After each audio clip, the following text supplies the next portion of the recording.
بسم اللہ الرحمن الرحیم۔ عزیز طلباء طلبات السلام علیکم۔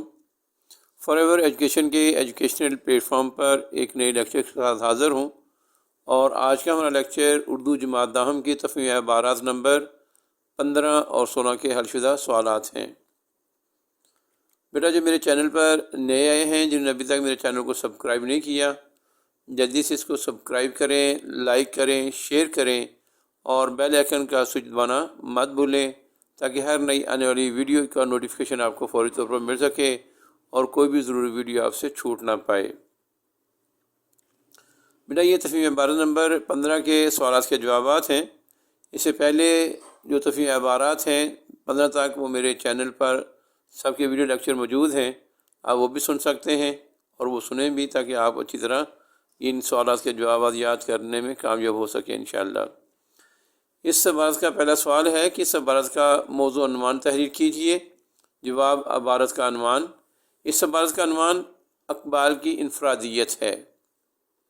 سوال نمبر 2، اقبال نے شعر کے ذریعے ہمیں کیا تلقین کی ہے؟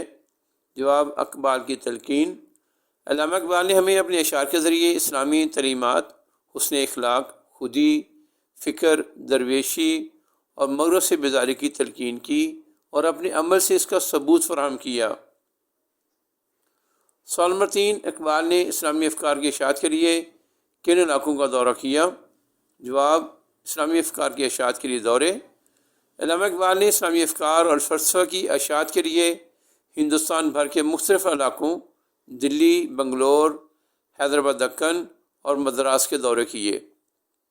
سوال نمبر 4، علامہ اقبال نے یورپ کا سفر کیوں کیا؟ یورپ کا سفر۔ علامہ اقبال نے گول میز کانفرنس میں شرکت کے لیے یورپ کا سفر کیا۔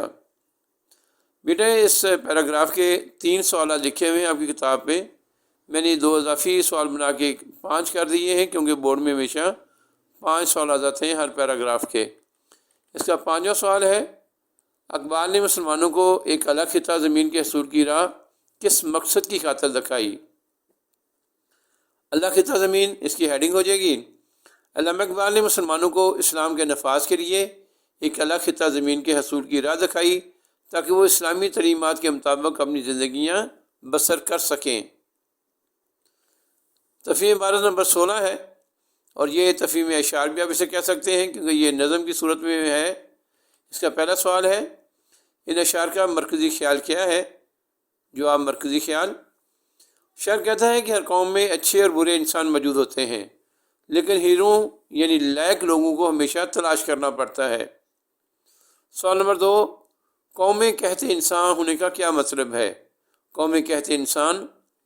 قومیں کہتے انسان سے مراد یہ ہے کہ قوم میں اچھے، لائق اور محنتی لوگوں کی کمی ہے۔ سوال نمبر 3، صفال و خزف کے کیا معنی ہیں؟ جواب: صفال و خزف۔ صفال و خزف کے معنی ہیں ٹھیکرے، پتھر کے ٹکڑے، یعنی بیکار لوگ۔ سوال نمبر 4، چھپے سنگریزوں میں گوہر بھی ہے کچھ، اس مصرے کا کیا مفہوم ہے؟ چھپے سنگریزوں میں گوہر بھی ہے کچھ کا مفہوم۔ اس مصرے کا مفہوم ہے کہ اس قوم میں نہایت بامرات محنتی لوگ بھی موجود ہیں، جنہیں ڈھونڈنے کی ضرورت ہے، بالکل اسی طرح جیسے پتھروں میں ہیرے تلاش کیے جاتے ہیں۔ سوال نمبر 5، ان اشعار میں قافیوں کی نشاندہی کیجیے اور بتائیے کہ ان کو ترتیب کیوں کر دیا گیا ہے۔ ان اشعار میں موجود قافیے اور ان کی وجہ۔ ان اشعار میں درج ذیل قافیے ہیں: انساں، یکساں، گریاں، پنہاں، گوہر، زر۔ نظم میں ترنم پیدا کرنے کے لیے قافیے کا استعمال کیا گیا ہے۔ بیٹا امید ہے آپ میرے اس لیکچر سے مستفید ہوں گے۔ ایک نئے لیکچر ساتھ جلد حاضر ہوں گا، تب تک آپ اس لیکچر کو خود بھی سنیں، اپنے احباب میں شیئر کریں، تاکہ زیادہ سے زیادہ طلباء اس سے مستفید ہو سکیں۔ ایک نئے لیکچر تک اجازت، فی امان اللہ۔